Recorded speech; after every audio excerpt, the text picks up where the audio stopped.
Hey everyone, this is Kevin from thechesswebsite.com, and today we're going to be starting a two-part series on common mating patterns. And I wanted to do this series because I know when I was learning chess and I would go back and study my games, there were so many missed opportunities I had because I was not familiar with some of these common mating patterns. And so that's why I wanted to start the series. As we go through, make sure that as you start to learn these different mating patterns that you do anything you can to reach one of these situations in a chess game, even if it takes sacrificing a queen and a rook, whatever you have to do to reach one of these, make sure that you do that, because obviously it's checkmate, so that's the point of the game. So we're going to go ahead and get into it, look at some of the most common ones, and then we're going to look at some situations in a game, how you can use that. So the first one we're going to look at is Anastasia's mate, and it looks like this. Basically, if you look at it, it's white's move. White can move knight to e7, and then the king can move. It does not matter where he moves. He can move to h7 or h8, and we'll just go ahead and put him on h8, and then we can bring our rook to h5, and it's checkmate. So let's go ahead and take a look at an example how we can use this in a real game. So let's go ahead and look at, let me pull it up here. Let's go ahead and look at this situation. If you want to go ahead and take a minute, pause it if you want to, and try to figure out what white's best move is and how he should proceed. Again, remember the mating pattern that we're trying to arrive at, and do anything you can to get to that. So, first thing we're going to do, hopefully you found it, is knight to e7. The black king is forced to come to h8, and from here we can sacrifice our queen to h7. The only move he has, as you probably see, is to capture on h7, and then we can bring our rook to h5, mating the black king. So in this example, we sacrificed our queen, but we checkmated the black king. So as you can tell, we take it simplistically and look at it, how it operates, and then we go a little bit in depth and see how it works in a real game. So let's go ahead and take a look at the next example. Go ahead and take a look at this example, and this is the back rank mate, and this is the most common mating pattern that you are going to see. Most chess players are familiar with it, but I wanted to cover it because it is probably one of the most often seen mating patterns that you will see. As you can see here, the black king is trapped on this back rank on the 8th rank, and white can come in with his rook to d8 and checkmate the king. There's nowhere for him to go.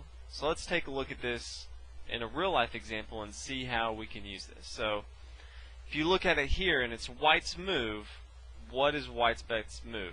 And again, keep in mind, do whatever it takes to reach one of those situations. So from here, white's best moves, you can probably tell, take a minute to pause if you need to, but it's queen to d8. Checking the black king cannot move because he would still be being attacked by the queen. The only move the black has is capturing the queen on d8, and then we can bring our rook to d8 capture, and it's checkmate via the back rank mate. So always keep this in mind. And the second thing you always want to make sure is that you're looking for this on your opponent's side as well. If he has a potential back rank mate against you, make sure that you do whatever it takes, even if it means sacrificing some of your pieces, to make sure that he doesn't do this to you. Because again, if he does it, it's checkmate, so you want to avoid this at all costs. So let's go ahead and take a look at the next one. Let's take a look at the next example, and that is the Blackburne mate.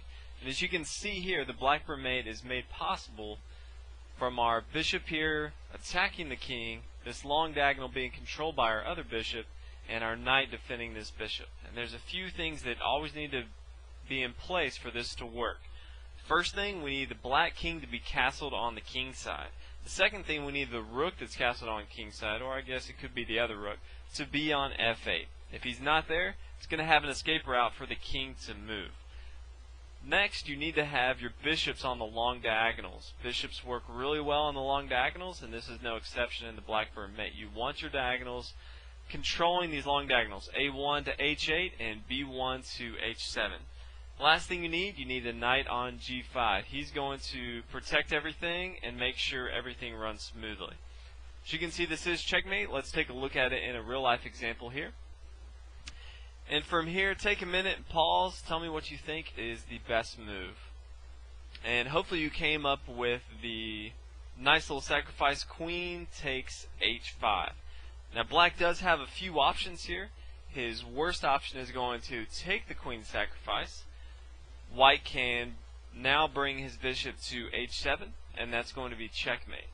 Black can do two moves to try to make sure that it's not checkmate. First one he can do is f6. We can come queen takes g6. He can bring his queen to g7. We can move our queen to h7 check. He has to take with his queen. He can't move his king. We can recapture with our bishop on h7. He is forced to move his king. We'll just put him on h8. We can now capture this knight on e6, attacking this rook on f8. Black has to worry about a few things. If he takes our bishop, we can take his rook on f8. If he ever gets this rook off this f-file, we can bring our bishop to f6. So we have a lot of different fighting opportunities. This all came about because we noticed the Blackburn's mate, and we executed the very beginning with what looked like a queen sacrifice, but if black took that queen, he would lose. So if he doesn't know the mate and he takes it, we're going to win, but if he doesn't, we're going to gain a lot of material. So this is another way that you can notice a mating pattern and benefit from it. So the last example we're going to look at in part 1 of our mating pattern series is the Boden's mate. As you can tell from here, it's a very powerful attack from the two bishops against your opponent's king. As you can see, although it doesn't look like the bishops are doing much, the white king has nowhere to go and they're checkmated. So let's take a look at a real life example of how this would work in a chess game. If you look at this example and you didn't know anything about Boden's mate, you may think that white has a better game. He's up in material, he has good center control, everything looks good. Well, white doesn't know that we know is that he's very susceptible to the Boden's mate. So it's black's move. Where should black move? And hopefully you came up with queen takes c3. Now let's look at white's options. He can't move his king to c2, and he can't move his king to b1 because of our bishop on f5 here. His only move is to take our queen.